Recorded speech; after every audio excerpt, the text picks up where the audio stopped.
नमस्कार दोस्तों, स्वागत है आप सभी का ऑनलाइन हेड ऑफ स्टडी चल पेगा। फिर से दोस्तों आप सभी के बीच आज 69,000 को लेकर 69,000 को लेकर दोस्तों इस वीडियो में हम बात करने वाले हैं, जिसमें सुप्रीम कोर्ट के फैसले के बारे में अगर हम दोस्तों बात करें किसके पक्ष में आएगा, सुप्रीम कोर्ट का रुख क्या है, इसके बारे में भी बात करेंगे। तो सारे के सारे मुद्दे दोस्तों हम कवर करने वाले हैं। आपसे वीडियो को लाइक शेयर करना बिल्कुल ना भूलें और साथ में चैनल को सब्सक्राइब कर लें और बेल आइकन को दबा लें, जिससे कि आप सभी को लेटेस्ट वीडियो नोटिफिकेशन मिलते हैं। सबसे पहले दोस्तों आप सभी को रक्षाबंधन की ढेर सारी शुभकामनाएं। असल में हम वीडियो के अंदर शुभकामनाएं इसलिए भी नहीं देते हैं क्योंकि बहुत सारे अभ्यर्थी बेरोजगार हैं। पिछले 2 साल से कहीं ना कहीं मानसिक अवसाद है। बात 69,000 की करते हैं, एल गेट की करते हैं या फिर कोई भी अन्य भर्ती जो कि लटकी हुई है। अभ्यर्थी को नौकरी नहीं मिल पा रही है। ऐसे में कोई भी त्यौहार आता है, त्यौहार चले जाते हैं, लेकिन कहीं ना कहीं जो पुरानी हालात थे उससे भी कहीं ना कहीं जो आगे गिरते हुए नजर आ रहे हैं, आगे ऊपर नहीं जा रहे हैं। तो ऐसे में अभ्यर्थी कहीं ना कहीं इन चीज़ों को समझ नहीं पा रहे हैं कि आगामी समय में हमारा क्या रहेगा। तो इसी के बारे में हम बात करेंगे। लेकिन त्योहारों के बारे में शुभकामनाएं हम इसलिए भी नहीं देते हैं कि बहुत सारे अभ्यर्थी की तरफ से ये कहा जाता है कि सर हमारे लिए किस चीज़ का त्यौहार, आप एंजॉय करिए, आपके लिए त्यौहार है। लेकिन ऐसा नहीं होता है। मैं आपको बताना चाहूँगा कि कोई पत्थर होता है ना, अगर आप अपने घर के अंदर किसी जगह पत्थर रख दीजिए, 2 महीने 3 महीने तक वहाँ पड़ा रहने दीजिए। उसके बाद अगर आप उसको उठा के बाहर फेंक देंगे ना, तो कल या परसों कभी भी आप उसको उठा के देखते हैं, उसको देखने के बाद में कहीं ना कहीं आपको 100% उसकी एक कमी सी महसूस होगी कि यहाँ पे कुछ रखा हुआ था जो आज की डेट में नहीं है। तो ऐसे में दोस्तों अगर बात करें हमारे और आपके दोस्तों रिलेशन को लेकर, कहीं ना कहीं लगभग एक परिवार की तरह ही है। अगर आप लोग दोस्तों परेशान हैं तो परेशान हम भी आप सभी के साथ में ही हैं। बस फ़र्क सिर्फ इतना है कि आप सभी दोस्तों नौकरी के लिए परेशान हैं, हम आपको नौकरी दिलवाने के लिए परेशान हैं। उम्मीद करते हैं कि आगामी समय के अंदर जितने भी त्यौहार आपके फीके निकले हैं, बहुत सारे रंगीन भी निकलेंगे, सब कुछ ठीक रहा तो इसी साल दोस्तों आपको काफ़ी कुछ देखने के लिए मिल जाएगा। तो परेशान मत हुआ करिए। हमारा जो रिलेशन है, आपका रिलेशन है, पिछले 2 साल से हम आप सभी के साथ हैं। काफ़ी अच्छा एक अटैचमेंट भी है। तो ऐसा बिल्कुल भी नहीं है किसी फेस्टिवल को लेकर कि हम आपको विश नहीं करना चाहते। कुछ अभ्यर्थी पूछ रहे थे, विश तो हम करते हैं, लेकिन इन चीज़ों को सोच करके कहीं ना कहीं ऐसा लगता है कि अभ्यर्थी अपने आप को परेशान पाते हैं। तो उम्मीद रखिए आगामी समय के अंदर जो भी त्यौहार आएंगे, जो भी चीज़ें आएंगी, मुझे उम्मीद है कि इससे अच्छे निकलेंगे और ये लास्ट ऐसे ही आपका रक्षाबंधन होगा। अगली बार जब आपके सामने देखने को मिलेगा तो आप शिक्षक पद पर विराजमान होंगे। चलिए शुरू करते हैं। तो इस वीडियो में दोस्तों हम बात करते हैं 69,000 की कट ऑफ मुद्दे के फैसले के बारे में, सुप्रीम कोर्ट से आने वाले फैसले को लेकर, जो कि 60-65 पे होगा, साथ में 37 या 339 सीटों पे होगा। शुरुआत से शुरू करेंगे। बिल्कुल दोस्तों सारे पॉइंट आप सभी के सामने क्लियर करेंगे, क्योंकि अभ्यर्थी के मन में 2 सबसे बड़े सवाल हैं इस समय पर। जजमेंट कब आएगा और जजमेंट कब आएगा उसके साथ साथ क्या आएगा, ये सवाल हमेशा अभ्यर्थी मन में देखने के लिए मिलता है। और उसी मुद्दे को दोस्तों हम इस वीडियो के अंदर बात करने वाले हैं। तो जैसा कि दोस्तों आप सभी को बताया कि 37 या 339 सीटों के मामले से शुरू करते हैं सुप्रीम कोर्ट से। बाकी सिंगल बेंच और डबल बेंच पर भी हम बात करेंगे। जब पहली सुनवाई दोस्तों सुप्रीम कोर्ट के अंदर होती है, वहाँ पर जाके कि इन सीटों को रिजर्व करा दिया गया था। सीटों को रिजर्व कराने के ये कहा गया था कि बाकी बची हुई सीटों में भर्ती करा ली जाए, जो कि दोस्तों संशोधित ऑर्डर आपको देखने के लिए मिला था। उसके बाद में भर्ती नहीं हो पाई। भर्ती ना होने के बाद में सुप्रीम कोर्ट के अंदर दोबारा से सुनवाई हुई और सुनवाई होने के बाद जजमेंट रिजर्व हो गया। अब रिजर्व होने के बाद में दोस्तों अगर हम बात करें, अभ्यर्थियों के मन में सबसे बड़ा सवाल देखने मिला कि जजमेंट अब किसके पक्ष में आएगा, चाहे वो शिक्षा मित्र है या फिर दोस्तों बीएड है या बीटीसी है। हर एक अभ्यर्थी दोस्तों इस समय एक ही सवाल का जो जवाब ढूंढता हुआ दिखाई देता है कि जजमेंट किसके पक्ष में आएगा, क्या जजमेंट रह सकता है, और लगातार अभ्यर्थी मुझसे पूछते भी रहते हैं। तो ऐसे में दोस्तों जैसा कि आप स्वीकार था कि सुनवाई के दौरान हमने काफ़ी कुछ देखा था। अगर हम बात करें बीएड मुद्दे को लेकर, एक चीज़ यहाँ पर दोस्तों मैं आप सभी के सामने स्पष्ट करना चाहूँगा। जो अभ्यर्थी बार बार इस सवाल का जवाब ढूंढ रहे हैं, उनको इस बात को बिल्कुल समझना पड़ेगा कि जिस हिसाब से दोस्तों सुनवाई देखने मिली कट ऑफ को लेकर, आपने डबल बेंच के अंदर देखा था या फिर सिंगल बेंच की अगर हम बात करें, वहां पे 45 दिन का हमें समय लगा। सुनवाई हुई, सुनवाई होने के बाद में ऑर्डर रिजर्व हुआ। ऑर्डर 40-45 पे आता है। उसके बाद मामला डबल बेंच में गया। डबल बेंच में जा करके पहले सरकार का इंतजार हुआ। सरकार जैसे ही दोस्तों अपने पक्ष को रखा, उसके बाद में ज़्यादा समय दोस्तों यहाँ पर नहीं दिया गया।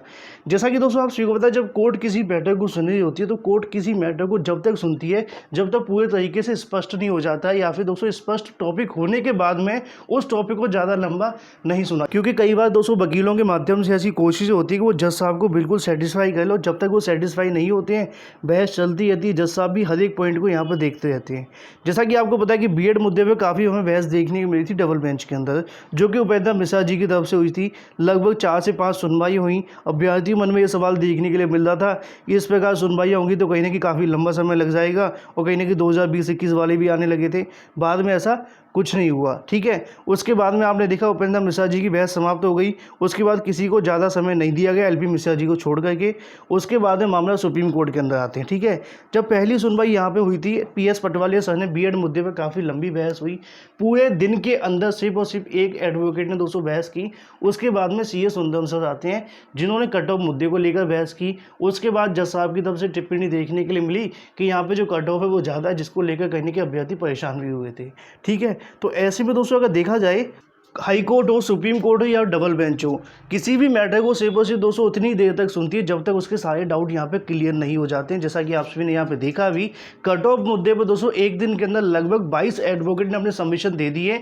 लेकिन दूसरी तरफ दोस्तों अगर बात करें बीएड मुद्दे पर, एक दिन के अंदर सिर्फ और सिर्फ दोस्तों एक वकील ने बहस की थी। तो इससे यहाँ से बिल्कुल दोस्तों स्पष्ट हो जाता है कि अगर दोस्तों मुद्दा जज साहब के सामने क्लियर हो जाता है, सुप्रीम कोर्ट के सामने दोस्तों हर एक जो पॉइंट है वो रख दिया गया है, अगर दोस्तों उनको जजमेंट समझ में आ चुका है, चाहे वो सिंगल बेंच का हो, डबल बेंच का हो, या फिर सरकार की तरफ से दाखिल किया गया काउंटर हो या शिक्षा मित्रों का काउंटर हो, हर एक काउंटर को जब तक वो अच्छे तरीके से रीड नहीं कर लेते, रीड करने के बाद में इन चीज़ों को नहीं समझ जाते हैं, उसके बाद दोस्तों उस मुद्दे को ज़्यादा समय नहीं दिया जाता है। ऐसा ही आप सभी ने देखा भी था सुप्रीम कोर्ट के अंदर, जब कट ऑफ मुद्दे पर बहस हमें देखने के लिए मिली। अभ्यर्थी मन में सवाल था कि 4 से 5 सुनवाइयाँ हो सकती हैं, लेकिन एक सुनवाई के अंदर लगभग 22 एडवोकेट ने अपना जो सबमिशन है वो दे दिया और उसके बाद में रिटन सबमिशन की मांग कर ली गई और लगभग सभी की तरफ से रिटन सबमिशन फाइल भी हो गया। अब ऐसे में सवाल आपका होगा कि जजमेंट कब आने वाला है, इस पर भी हम बात करेंगे, लेकिन उससे पहले दोस्तों बताना चाहूँगा, जब कोर्ट किसी मुद्दे को दोस्तों अपनी तरीके से समझ जाती है, सारे दोस्तों डाउट जो जब क्लियर हो जाते हैं, तो उसके बाद में ज़्यादा समय तो नहीं लगता, ये तो आपको पता चल ही गया है।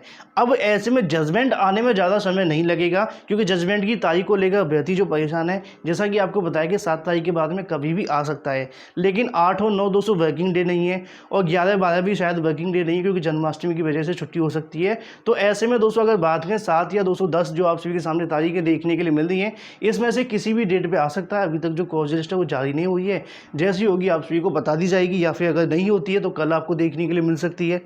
क्योंकि ऐसा हमने सिंगल बेंच के अंदर भी देखा था, यहाँ पे 245 दिन सुनवाई हुई थी, काफ़ी लंबी सुनवाई देखने के लिए मिली थी सिंगल बेंच के अंदर। उसके बाद में काफ़ी लंबा समय दोस्तों ऑर्डर के लिए हमें इंतजार करना पड़ा। जैसे दोस्तों वहाँ से ऑर्डर आ गया, डबल बेंच में मामला गया। डबल बेंच में ज़्यादा सुनवाइयों में समय तो बहुत लगा, लेकिन सुनवाई ज़्यादा देर तक नहीं हो पाई थी, क्योंकि आपने देखा था कि कहीं ना कहीं 1 साल लग गया डबल बेंच में। लेकिन सुनवाई अगर देखी जाए तो सिंगल बेंच से काफ़ी कम देखने के लिए मिली थी और मामला आप सभी के सामने स्पष्ट भी हो गया। और दूसरी तरफ दोस्तों जजमेंट भी आप सभी के सामने जल्दी आ गया था। तो ऐसे में सुप्रीम कोर्ट का भी दोस्तों आपसे मान के चलिए बहुत जल्द आपके सामने जजमेंट आ सकता है। उम्मीद है दोस्तों जल्द आपसी को यहाँ से जो स्पष्टीकरण मिल जाएगा कट ऑफ मुद्दे की। अब यहाँ पे सवाल आता है कि फैसला किसके पक्ष में आएगा। जैसा कि दोस्तों आप सभी को पता है कि सिंगल बेंच ने 40-45 दिया है, डबल बेंच ने 60-65 दिया है। ठीक है, जब दोस्तों एक फैसला यहाँ पे काटना होता है, जैसा कि सिंगल बेंच का यहाँ पे फैसला दोस्तों पूरे तरीके से मतलब कि हटा दिया गया, उसके बाद 60-65 आया, तो कुछ पॉइंट दोस्तों यहाँ पे क्लियर करने पड़ेंगे। पॉइंट जैसा कि आप सभी को बताएं, सिंगल बेंच के अंदर हमें बहस देखने की मिली थी कट ऑफ पासिंग मार्क बाद में क्यों लगाया गया, जो भी आप सभी कह सकते हैं, लेकिन ये कट ऑफ पासिंग मार्क अगर हम ना कह के इसको क्वालिफाइंग मार्क्स कहें तो ज़्यादा बेहतर रहेगा। ठीक है, तो ये जो मुद्दा था दोस्तों, जैसा कि आप सभी को पता ही है, इस पे यहाँ पे पूरे तरीके से स्पष्टीकरण देखने के लिए मिला, क्योंकि जहाँ पे दोस्तों 40-45 के बारे में ये कहा जा रहा था कि परीक्षा के बाद लगाया गया, उसको भी दोस्तों यहाँ पे डबल बेंच के अंदर स्पष्ट किया गया। साथ में उसके बाद दोस्तों एक मुद्दा आपको यहाँ देखने के लिए मिल रहा था कि खेल के नियम क्यों बदले गए, जैसा कि सुप्रीम कोर्ट के अंदर भी कहा गया, लेकिन डबल बेंच की तरफ से बिल्कुल स्पष्ट कहा गया था कि नियम बिल्कुल नहीं बदले हैं, क्योंकि यहाँ पे पहले से कोई कट ऑफ नहीं लगाया गया था। अगर पहले से कोई कट ऑफ होता, उसके बाद में कोई बदलाव होता, तो यहाँ पे खेल के जो नियम बदले जा सकते थे। जैसा कि दोस्तों आप सभी ने सिंगल बेंच के पॉइंट को देखा, तो कुछ ऐसे पॉइंट सिंगल बेंच के काटे डबल बेंच की जजमेंट के अंदर। फिर सिंगल बेंच के अंदर दोस्तों एक और जो पॉइंट हमें देखने मिला कि 68,500 69,000 भर्ती दोनों एक ही हैं, मतलब दोनों दोस्तों 1,37,000 पदों के लिए स्थापित करानी थी, तो दोनों का एक ही विज्ञापन होगा। इसको भी डबल बेंच के अंदर स्पष्ट किया गया कि वहाँ पे जो दोस्तों एक भर्ती कराई गई थी उसका विज्ञापन अलग था, इसका विज्ञापन अलग है, दोनों की 200 पदों की संख्या अलग है, दोनों की पैटर्न की मतलब जो पैटर्न है वो अलग है। तो ये सारे पॉइंट दोस्तों वहाँ पर जो क्लियर किए गए, और ये सारे के सारे पॉइंट क्लियर करने के साथ साथ ये भी बताया गया कि जो 68,500 भर्ती कराई गई थी उसके अंदर पास होने वाले कैंडिडेट की संख्या काफ़ी ज़्यादा कम थी, लेकिन यहाँ पे पास होने वाली संख्या भी ज़्यादा है। और अगर बात करें जो बैठने वालों की संख्या है वो भी 200 से 4 गुना ज़्यादा है। इसको लेकर भी दोस्तों यहाँ पे लगाया गया। सुप्रीम कोर्ट के अंदर भी दोस्तों ऐसे ही कोई क्वेश्चन आप सभी को देखने मिला था कि परीक्षा के बाद आपको कैसे पता चला कि यहाँ पे 60-65 ठीक रहेगा। तो उसके बारे में भी सरकार की तरफ से यहाँ पे बताया गया कि 60-65 इसलिए लगाया क्योंकि पहली भर्ती के अंदर लगभग 1 लाख अभ्यर्थी बैठ रहे थे।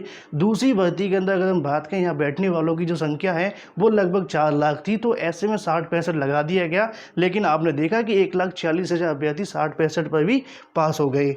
ऐसा ही सिंगल बेंच के अंदर हमने देखा कि आर्टिकल 14 के बारे में भी यहाँ पे बात की गई, बीएड के बारे में भी बात की गई। तो ये सारे के सारे जो पॉइंट दोस्तों सिंगल बेंच ने जिस आधार को बना के 40-45 दिया था कि पिछली भर्ती के अकॉर्डिंग 40-45 होना चाहिए, डबल बेंच के अंदर जज साहब ने भी एक टिप्पणी की, अगर आपको याद होगा उनकी तरफ से कहा गया था कि 40-45 का कंसेप्ट आया कहाँ से। तो वहाँ पर राज्य की तरफ से महाधिवक्ता बहस कर रहे थे, उनकी तरफ से बताया गया कि पिछली भर्ती का उठा के इसके अंदर लगा दिया गया है। तो उन्होंने इस मुद्दे को यहाँ पर ये कहा था कि जो 40-45 था वो तो अलग भर्ती थी 68,500, उसका विज्ञापन अलग था, क्योंकि सरकार ने ये पॉइंट वहाँ क्लियर किया कि 68,500 अलग है, 69,000 अलग है। तो ऐसे में 69,000 के अंदर कट ऑफ कोई नहीं था, ठीक है, मान के चलते हैं। तो यहाँ पे 40-45 होने के बारे में तो कुछ आप देख ही नहीं सकते हैं। अब सवाल यहाँ पे ये भी अभ्यर्थी के मन में देखने के लिए मिलता है कि सुप्रीम कोर्ट की तरफ से सीटें क्यों रिजर्व की गई थी। मैंने आपको पहले भी क्लियर किया है कि 37,000 सीटें इसलिए रिजर्व की गई थी, जज साहब की तरफ से कहा गया था कि सरकार चाहे तो बचे पदों पर भर्ती करा ले, बाकी जो पद बचे हुए हैं बाद में आगामी समय के अंदर जैसे ही मामला निस्तारित हो जाएगा इसके बारे में आपको पता चल जाएगा। लेकिन इसका मतलब ये बिल्कुल नहीं था कि शिक्षा मित्रों के लिए पद हैं। तो इसी प्रकार बहुत सारे ऐसे पॉइंट थे सिंगल बेंच के आदेश के अंदर। अगर आप लोग कहेंगे तो किसी दिन डिटेल में आप सभी को एक वीडियो प्रोवाइड कर देंगे, जिससे कि आपको बहुत सारे पॉइंट पता चल जाएंगे सिंगल बेंच में कौन कौन से रखे गए थे और डबल बेंच ने उन पॉइंट को यहाँ पे काटा था।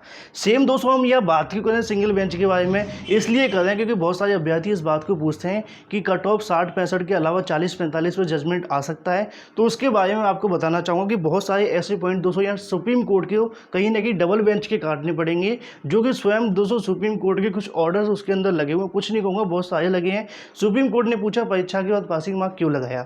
ऐसे दोस्तों 3-4 ऑर्डर वहाँ पे आपको देखने के लिए मिल जाएंगे, चाहे वो अगर बात की जेपीएससी का हो, एमसीडी ऑर्डर हो, तमाम ऑर्डर वहाँ पे दिए गए। बीएड को वैलिड क्यों किया गया, इसको लेकर भी दोस्तों वहाँ पे जो ऑर्डर्स आप सभी को देखने के लिए मिले। भूतलक्षी संशोधन के बारे में अगर हम बात करें, इसके बारे में भी जो ऑर्डर वहाँ पे लगे हुए हैं। तो ऐसे बहुत सारे जो पॉइंट है दोस्तों काटने पड़ेंगे, उसी के आधार पर कुछ देखने के लिए मिलेगा। साथ में एक पॉइंट दोस्तों आप सभी को मैं क्लियर करना चाहूँगा कि 69,000 के अंदर आंशिकी का एक मुद्दा था, आप सभी को याद है। अभी दोस्तों उसकी सुनवाई होनी है 6 तारीख को, ठीक है। लेकिन आप सभी ने दोस्तों वहाँ पे देखा था कि आंशिकी के केस के अंदर मामला सुप्रीम कोर्ट में गया, स्टे की मांग की गई, लेकिन स्टे क्यों नहीं मिला, क्योंकि उसके अंदर एक सुप्रीम कोर्ट का ऑर्डर लिखा हुआ था, जिसके अंदर ये कहा गया था कि अगर बेनिफिट ऑफ डाउट होता है किसी क्वेश्चन के ऊपर तो उसका जो बेनिफिट मिलेगा परीक्षा संस्था को मिलेगा। हालांकि दोस्तों ये गलत है, अभ्यर्थी को भी मिलना चाहिए क्योंकि अभ्यर्थी तो परेशान है, लेकिन ऐसा खुद सुप्रीम कोर्ट का ऑर्डर था, ठीक है। तो सुप्रीम कोर्ट ने उस ऑर्डर के आधार पर भी दोस्तों वहां से कोई कंप्रोमाइज नहीं किया, मतलब वहां से कोई राहत नहीं मिली। उनका कहना है कि बेनिफिट ऑफ डाउट जो होगा परीक्षा संस्था को मिलेगा, जो भी यहाँ पे सिलेक्शन प्रोसेस उसको चलने दिया जाए, मतलब जो डबल बेंच का आदेश है उसको एज इट इज रखा जाए। तो ऐसे बहुत सारे सुप्रीम कोर्ट के ऑर्डर्स डबल बेंच के आदेश के अंदर भी लगे हुए हैं। और इन सभी पॉइंट को दोस्तों अगर जज साहब स्पष्ट करते डबल बेंच को ऑर्डर्स को दोस्तों काटते हुए जो आगे बढ़ते हैं, तो कहीं ना कहीं दोस्तों काफ़ी लंबा समय लग जाएगा, क्योंकि आपको पता है डबल बेंच का पूरा आदेश काटने में काफ़ी लंबे दोस्तों आपको ऑर्डर देखने के लिए मिलेगा। तो ऐसे में जजमेंट के बारे में जैसा कि मैंने आपसी को सारे पॉइंट पहले बता दिए हैं कि बहुत सारे ऐसे पॉइंट्स यहाँ पर रखे गए हैं जिसके माध्यम से आप जजमेंट का अंदाज़ा बड़ी आसानी से लगा सकते हैं। बड़े अच्छे पॉइंट दोस्तों मैंने आपसी को कई बार बताए भी हैं, जिनके माध्यम से आपसी को सारी चीज़ें पता चल जाएंगी। दूसरी तरफ स्टेट गवर्नमेंट की तरफ से ये भी यहाँ पे कहा गया है कि हम आगामी समय के अंदर शिक्षा मित्रों को भर्ती कराने की बात करते हैं। अच्छा, एक पॉइंट आप सभी ने देखा था 68,500 के अंदर ये कहा जाता है कि वो जो पेपर था वो सरल था, लेकिन जो 69,000 था वो कठिन थी, लेकिन उसके अंदर पास होने वालों की संख्या 69,000 की ज़्यादा है ना। तो ऐसे में ये चीज़ भी दोस्तों वहाँ पर देखी जाएगी। सरकार की तरफ से ये भी यहाँ पर बताया गया है, साथ में ये भी बताया है कि आगामी समय के अंदर हमारे पास 51,000 पद हैं, उस पर भी हम भर्ती कर सकते हैं। लेकिन सरकार ने उसमें भी ये कहा है कि योग्यता के साथ में कोई जो कॉम्प्रोमाइज़ है वो नहीं किया जाएगा। अगर सरकार वहाँ पर ये कह देती जैसा कि पहले सोशल मीडिया पर देखने के मिला था कि 51,000 पदों में सिर्फ और सिर्फ शिक्षा मित्रों को दे दिए जाएंगे, 69,000 भर्ती देखने को मिलेगी। यहाँ पे बहुत सारी दोस्तों आपको सुझाव देखने के लिए मिले थे, लेकिन ऐसा नहीं हुआ। सरकार ने ये कहा है कि हम योग्यता के साथ मतलब क्वालिटी के साथ में कोई भी कॉम्प्रोमाइज़ नहीं किया जाएगा। जो भी होगा दोस्तों वहाँ पर मतलब पासिंग मार्क रखा जाएगा, कट ऑफ रखा जाएगा या क्वालिफाइंग मार्क रखा जाएगा, उसके आधार पर सिलेक्शन प्रोसेस किया जाएगा। तो सरकार को दोस्तों यहाँ से भी राहत मिलने की उम्मीद है कि सुप्रीम कोर्ट के सामने ये सारे पॉइंट क्लियर किए गए। पहले सुप्रीम कोर्ट ने कहा था कि 2 भर्तियों के अंदर जो है मौका मिलेगा, लेकिन अगर तीसरी भर्ती में मौका मिलता है तो और भी शिक्षा मित्रों को आगामी समय के अंदर बेनिफिट मिल सकता है। तो ऐसे में जितने भी दोस्तों कट ऑफ मुद्दे को लेकर आप सभी के मन में सवाल है कि जजमेंट कहाँ पर आएगा, किसके पक्ष में आएगा, क्या रह सकता है, ये तो फिलहाल जज साहब ने डिसाइड करना है। हमारी तरफ से ये नहीं कि जजमेंट बिल्कुल 100% ये आने वाला है, लेकिन इन पॉइंट्स के आधार पर आपको समझाने की कोशिश की जाती है। कभी कभी अभ्यर्थी मुझसे लाइव के माध्यम से पूछ लेते हैं कि सर जजमेंट क्या आने वाला है। मैं उनको हमेशा कहता हूं कि हमने जो विश्लेषण किए पहले आप उनको सुनो। अगर आपको एक लाइन के अंदर जजमेंट बता दिया जाएगा, कुछ कहा जाएगा, तो आपको लगेगा कहीं ना कहीं तुक्का अंदाजा। ऐसा ऑनलाइन अड्डा फर्स्ट स्टडी चैनल कभी नहीं करता है। सिंगल बेंच की बात करें, डबल बेंच की बात करें, जो चीज़ें आप सभी को बताई गई हैं लगभग वही आपको देखने को मिला है। उसी के आधार पर आपको जजमेंट भी देखने के लिए मिलेगा। आगामी समय के अंदर जैसी दोस्तों कॉजिस्ट आती है, उम्मीद है कि कल आपको देखने के लिए मिलेगी। अभी तक जो कॉजिस्ट है वो जारी नहीं हुई है।